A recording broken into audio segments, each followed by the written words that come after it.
कल गुलाम वंश पढ़ाया था। गुलाम वंश में हमने देखा था गुलाम वंश का कुल समय शासन काल जो रहा था वो था 1206 से 1290 तक। और गुलाम वंश के अंतर्गत हमने देखे थे कि तीन प्रकार के वंश मिलते हैं। कुतबी वंश, शमसी वंश, बलबनी वंश। गुलाम वंश का ही नाम क्या है? मामूलक वंश। मामूलक वंश, ये गुलाम वंश एक ही चीज है। इसमें तीनों राजा इन तीनों वंश के संस्थापक हैं। कुतबी वंश संस्थापक कुतुबुद्दीन ऐबक, शमसी का इल्तुतमिश और बलबनी का बलबन। वो तीनों गुलाम थे इसलिए नाम क्या पड़ गया? गुलाम वंश। कुतुबुद्दीन ऐबक संस्थापक था गुलाम वंश का कहा जाए तो, ओवरऑल गुलाम वंश का पूछा जाए तो। वो कुतुबी वंश का संस्थापक कुतुबुद्दीन ऐबक है और गुलाम वंश का संस्थापक भी कुतुबुद्दीन ऐबक है। 1206 से 1290 तक शासनकाल है। कुतुबुद्दीन ऐबक कौन था? मोहम्मद गौरी का गुलाम था। मोहम्मद गौरी कौन था? ये आया था भारत से बाहर पे आक्रमण करने, इसने पृथ्वीराज चौहान को हराया था और उसने बहुत से इलाके पे क्या कर लिया था? दिल्ली, अजमेर, राजस्थान पे कब्जा कर लिया था। कुतुबुद्दीन ऐबक चला गया था, गौरी को छोड़ गया था और गौरी ने यहाँ पर सॉरी, गौरी चला गया था, कुतुबुद्दीन ऐबक को छोड़ गया था। कुतुबुद्दीन ऐबक उसका सेनापति गुलाम था और उसने गुलाम वंश की नींव रखी। कुतुबुद्दीन ऐबक गद्दी पे बैठा, उसके बाद में उसका बेटा आया आराम सा आरामी आदमी था, इसको हटाकर बैठ गया इल्तुतमिश। इल्तुतमिश ने अच्छा शासन चलाया, लंबे समय तक शासन किया। कब से कब तक किया ये बताएगा तू हर्षित। 1210 से लेकर 1236। जब 1210 11 से 1236, ठीक है। नया के बैठो तो को आराम सा 2 4 6 महीने ही बैठ पाओ तो ये देख मैं हटा था कौन नवाए इल्तुतमिश में। 10 भी लिखवे नोट्स में, 10 लिखो तो नोट्स में 11 लिखवे, समझ रहे हो?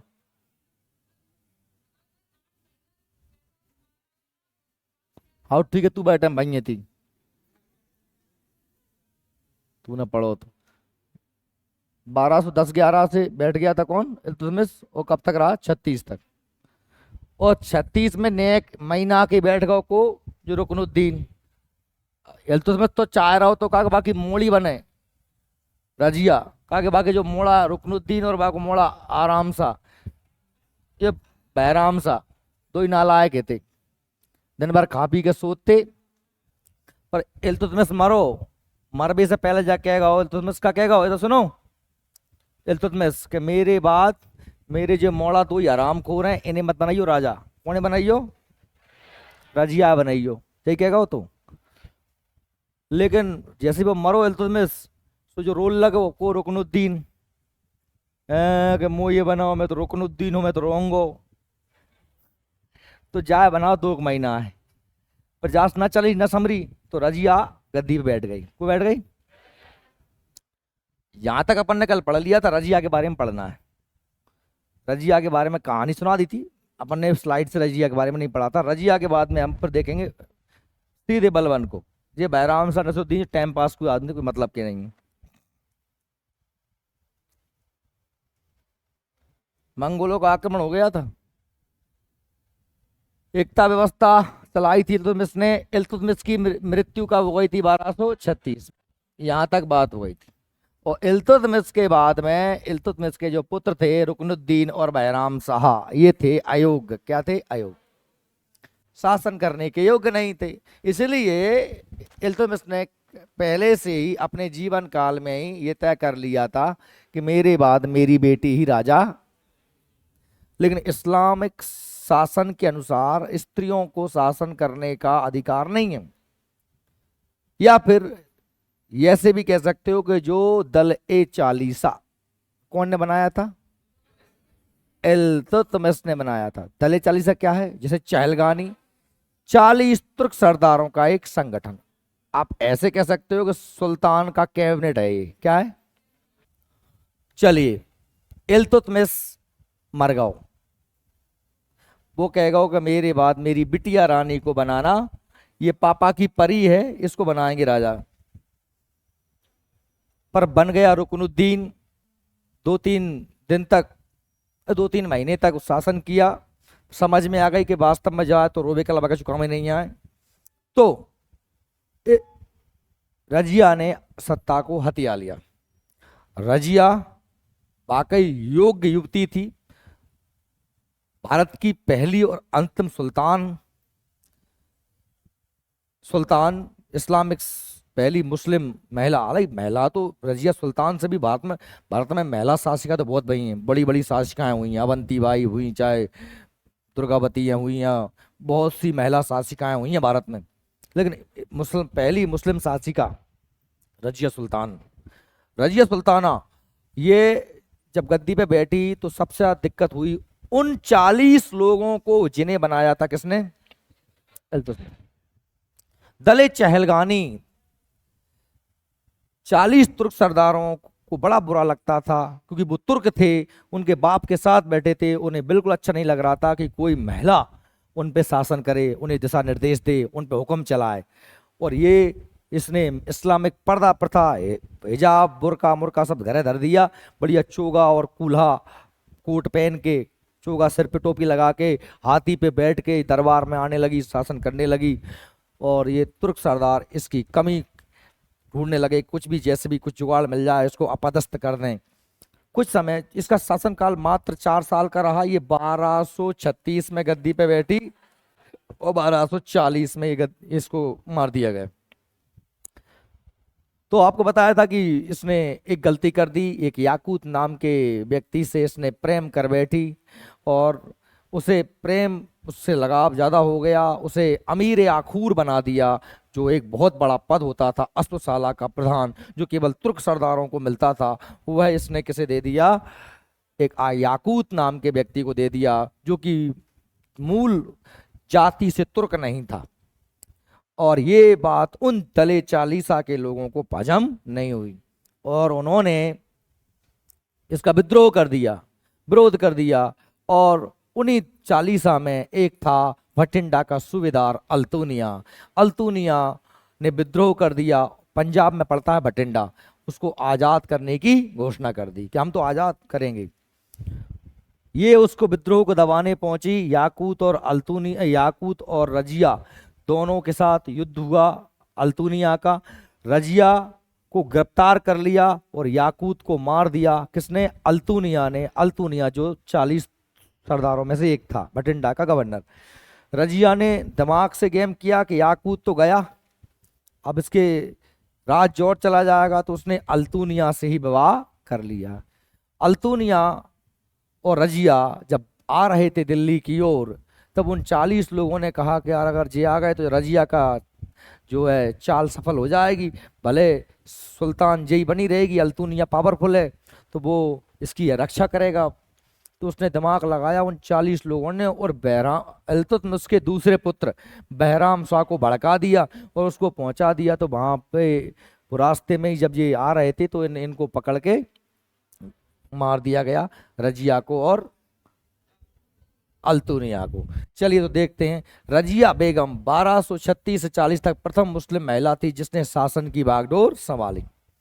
रजिया पर्दा प्रथा को त्याग कर पुरुषों की तरह कुबा यानी कोट और कुल्हा माने की टोपी पहनकर राज दरबार में बेपर्दा सीन होकर आने लगी। पर्दा त्याग दिया इसने। रजिया ने अपने सिक्कों पर उद्मत उल निश्वा की उपाधि धारण की। इसने एक उपाधि धारण की जिसका नाम था उद्मत उल निश्वा। रजिया ने मलिक जलालुद्दीन याकूत, इसका पूरा नाम है मलिक जलालुद्दीन याकूत, को अमीर आखूर यानी अश्वशाला का प्रधान नियुक्त कर दिया। रजिया ने भटिंडा के सूबेदार अल्तुनिया से पराजित होकर उससे विवाह कर लिया। अल्तुनिया ने इसको मार दिया याकूत को। रजिया की हत्या 13 अक्टूबर 1240 को डाकुओं के द्वारा कैथल के पास कर दी गई। ये किसने करवा दी, बहराम शाह ने, ठीक है, कैथल में कर दी गई। और बस रजिया की कहानी खत्म। अब रजिया के बाद में आपने देखा था शासक कौन बन गया, बहराम शाह। और बहराम शाह के बाद कौन बना, नसरुद्दीन, ठीक है। अब क्या चल रहा है बात समझिए। वो जो दले चालीसा है उसने ही रूपरेखा रच करके किसको हरवाया है, रजिया को मरवा दिया। और उसके ही दम पर कौन शासक बन गया, बहराम शाह। अब एक बात बताओ, जिन लोगों ने तो राजा बादशाह सुल्तान बनाया है, तो उन लोगों की बात तो माननी पड़ेगी। गांव में अपने परिवार के आदमी अपने सरपंची में वोट दे देते हैं तो वे छाती पे खरकूंदन कर कर देते हैं, हमरो काम ना करोगे, हमने तुम्हें वोट दिया, हमरे वोट सरपंच बने हो। होता कि नहीं होता? छाती पे चल चल बैठती सरपंच की। वो जाके कहते कि भाई यार अब मत दीजिए, अब एक बार दे दे। तो बलबन उन 40 लोगों में मेन था, दले चालीसा के लोगों में। और ये 40 लोगों ने राज्य में हस्तक्षेप कर करके वह बहराम शाह को बिल्कुल पागल कर दिया। तो उसने कहा हटो। उसके बाद कौन बन गया? नसरुद्दीन। ये मतलब सुल्तान मुल्तान तो नाव के सुल्तान रह गए। सुल्तान आ रहा है तो कोई सुल्तान ये पूछे नहीं रहा, सुल्तान आके कड़गाओ। फिर 40 लोग ये सब निर्णय ले रहे हैं, मजे मार रहे हैं 40 लोग, दले 40। और भी तो जाओ, और हर 40 तुर्क सरकार 40 आदमी थे, वे जई जई तुक पर रहते कि कछु ऐसा दिमाग लगाओ कि जा सुल्तान निपटवा दो और अपन सुल्तान बन जाए। सुल्तान के खिलाफ क्या रच रहे थे? षड्यंत्र। और अपने पूरे काम करवा रहे थे। बस सुल्तान की औकात खत्म, राजा कछु काम को राजा नहीं रहा। और उन्हीं 40 में से एक आदमी था बलबन, जो गद्दी पे बैठने में सफल हो गया। गद्दी पे बैठ गया, सुल्तान बन गया और नए वंश की स्थापना कर दी, बलबनी वंश, जिसका पूरा नाम था क्या? बहाउद्दीन। बलबन, बलबन बहाउद्दीन। बलबन जो था उसने आते ही मोदी जी घाई बिल्कुल ट्रेलर दिखा दिया। सबसे पहले तो वहां ने वो जब बात अच्छी तरीके से जानत तो कि ये 40 आदमी को जो जो ग्रोह है, जो राजा के खिलाफ, सुल्तान के खिलाफ बड़े षड्यंत्र करता है, और ये बहुत ज्यादा एडवांस हो गए। मतलब अगर ये रहे ना तो मेरे सुल्तान हो वो ना हो वो ये चाहे आप जिम्मे हटा सकते हैं, सुल्तान की कोई औकात इनके आगे है नहीं है। बात सही में आ रही?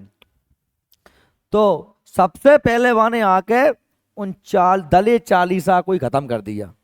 वे 40 ही आदमी ने पकड़वा पकड़वा के कटवा दे, निपटवा दे, कहानी खत्म। अच्छा, जो सुल्तान की औकात खत्म हो गई थी उनके टाइम पे, सुल्तान की औकात जो खत्म हो गई थी किसके समय पे? जब गया बैराम शाह के समय, या अपन ये कह सकते हैं कि रजिया के बाद। तो वहां ने दिमाग लगाया कि भाई सुल्तान का एक जलवा होना चाहिए, इसलिए वहां ने अपने आप एक ऐंठ में रबो शुरू कर दो। छोटे मोटे आदमी कोई से बात नहीं करेंगे, राजा साहब सुल्तान साहब सो रहे हैं, मिल ही नहीं रहे, आम लोगों से मिलना जुलना बंद। और अगर तुम्हें मिलने आना है तो आप सजदा और पाबूस करो पहले आकर। सुल्तान बैठा है, आओ आके चित्ते लेट जाओ, सजदा, जय हो हजूर, और पाबूस बैठो और सुल्तान के दो ही पांव चूमो। बस का कहते हैं पाबूस, सजदा पाबूस की प्रथा लागू कर दी। और वहां ने कह दी कि जो जहां के ने 3-5 करी तो वहां ने लोह और रक्त की नीति अपनाई, खून का बदला खून। कोई ने अगर 3-5 करी, कहानी खत्म, शुद्ध हो। बात सही में आ रही मेरी? लोह रक्त की नीति कौन ने अपनाई? बलबन ने। दलित 40 से खत्म किसने कर दिया? बलबन ने। सजदा पाबोस की प्रथा कौन ने चलाई? अब आदमी ने कही साहब हम तेरे पांव काहे पड़ेंगे, हम तो मुसलमान हैं और अल्लाह के आगे किसी के आगे झुकते नहीं, अल्लाह के अलावा किसी के आगे हम झुकते नहीं हैं। तो उनने कही कि साहब मैं कौन हूं? मैं नियावते खुदाई हूं, मतलब मैं अल्लाह का ही प्रतिनिधि हूं। मैं जिल्ले इलाही हूं, मतलब अल्लाह की छाया। समझ रहे हो? उसने अपने आप को क्या कहा? नियाबते खुदाई और जिल्ले इलाही। नियाबते खुदाई का मतलब है ईश्वर का प्रतिनिधि, और जिल्ले इलाही का मतलब है ईश्वर की छाया। तो उसने बढ़िया रोल लपाटा जमा लिया बलबन ने। चलिए तो पढ़ते हैं बलबन को। बलबन इल्तुतमिश का गुलाम था, इसका वास्तविक नाम था बहाउद्दीन। क्या था? बहाउद्दीन। बलबन ने स्वयं को फिरदौसी के शाहनामे में वर्णित अफरसियाब का वंशज कहा है। इसे अपने आप पे बड़ा गर्व था कि मैं बड़े ऊंचे कुल का हूँ। होता नहीं साहब कि हम ठाकुर साहब हैं, हम ये हैं, हम वो हैं, तो वही अपने आप कहते कि हमको हैं, हम अफरसियाब हैं, अफरे अफरासियाब हैं, अफरसियाब वंश के हैं। तो बलबन 1266 में गयासुद्दीन के नाम से गद्दी पर बैठा। किस नाम से बैठा था? गयासुद्दीन। ठीक है। और यह मंगोलों के आक्रमण से दिल्ली की रक्षा करने में सफल रहा। इसके समय में भी मंगोल आए, सफल रहा। तुर्कान चहलगानी, ये दले चालीसा का विनाश किसने कर दिया? बलबन ने। काय कर दिया कि वो जानता था अगर जे रहे ना तो फिर अपना काम नहीं चलने वाला है। राज दरबार में सिजदा, लेट कर नमस्कार करना, पाबोस, सुल्तान के पैरों को चूमना की प्रथा शुरू किसने की? बलबन ने की। साथ ही उसने फारसी रीति रिवाज पर आधारित नवरोज उत्सव, नौरोज उत्सव जो था, झरोखा दर्शन और नौरोज उत्सव, ये सब चीजें फारसी त्योहार हैं। नौरोज 9 दिनों तक बढ़िया सभी लोग मिलते जुलते थे, खाते पीते मजे करते, तो ये नौरोज उत्सव बनाया। झरोखा दर्शन, राजा साहब निकलते थे, सुल्तान निकलते थे, काय बैठ के, हाथी बैठ के। तो लोग बाग मतलब साल में एक बेर आम जनता है का देवे आ रहे हैं, दर्शन देवे आ रहे हैं, झरोखा दर्शन। सुल्तान बैठे हैं काय पे? हाथी पे, वो जनता देख रही है। तुलादान जैसी प्रथाएं कि सुल्तान उतार लाए, धर दे तकरी पे एक बगल है, वो दूसरी बगल सोने सोने से तोल सुल्तान है। ये पारसी त्योहार कौन सा? नवरोज उत्सव की शुरुआत किसने करी? ये वेरी इंपॉर्टेंट पॉइंट है, मैं तुम्हें कहानी तरह समझा रहा हूँ, टाइम भले लग जाए लेकिन ऐसे पढ़ लेना कि मजा आ जाए, कभी भूलो ही ना। अपने विरोधियों के प्रति बलबन ने कठोर लोहे और रक्त की नीति अपनाई। बताया था मैंने अभी आपको, जो 3-5 करे निपटा दो। लोहे और रक्त की नीति का मतलब है खून का बदला खून। ठीक। बलबन के समय बंगाल के शासक तुगरिल खां ने विद्रोह कर दिया। ये कहाँ है? यहाँ बंगाल है और यही बलबन शासन काल था, यहाँ पर विद्रोह कर दिया। बलबन ने दरबार में फारसी के प्रसिद्ध कवि कौन थे? अमीर खुसरो और अमीर हसन।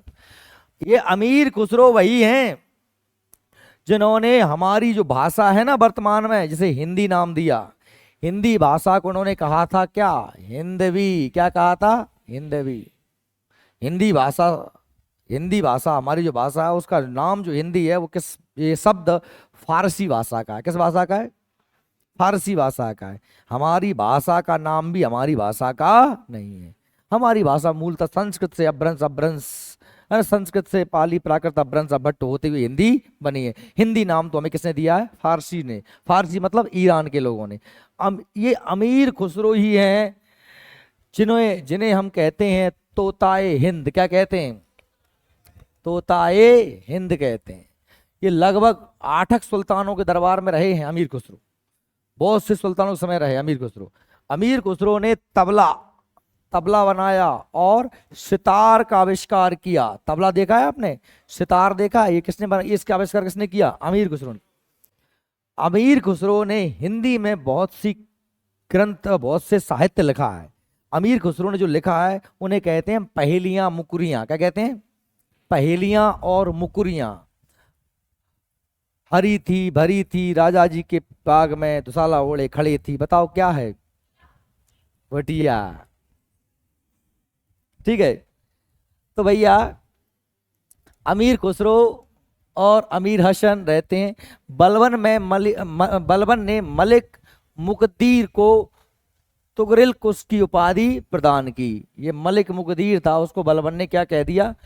तुगरिल कुश। ये नाम थोड़े अटपटे हैं, पढ़ने में दिक्कत आएगी लेकिन पढ़ लेना। गुलाम वंश का अंतिम राजा कौन था? शमसुद्दीन क्यूमर्स। शमसुद्दीन क्यूमर्स था, जिसका सेनापति जलालुद्दीन फिरोज खिलजी था। देखो हुआ क्या? हुआ ये कि ये जो जब बलबन की मृत्यु हो गई, मंगोलों के आक्रमण में बलबन का बेटा मर गया। मंगोलों का जब आक्रमण हुआ तो बलबन का, जो बलबन के टाइम पे मंगोलों के आक्रमण चल रहे थे, उसका बेटा मर गया और उसके बेटे का सदमा उसे ऐसा लगा कि वो खुद भी मर गया। उसके बाद में कौन बना? ये शमसुद्दीन क्यूमर्स शासक बना और ये अयोग्य शासक था। और जनता मतलब बढ़िया खा पी के सो रहे हैं दिन में, कोई टेंशन नहीं है। अकाल पड़वे, जनता है पानी नहीं है ना, क्या है क्या नहीं है, राजा किसी की सुनी नहीं रहा, राजा अपनी मस्ती में भोग विलास में मस्त है। तो पूरे क्षेत्र में हाहाकार मच गया। तो वहां की आम जनता ने कहा कि यार ऐसा शासक तो नहीं चाहिए हमको।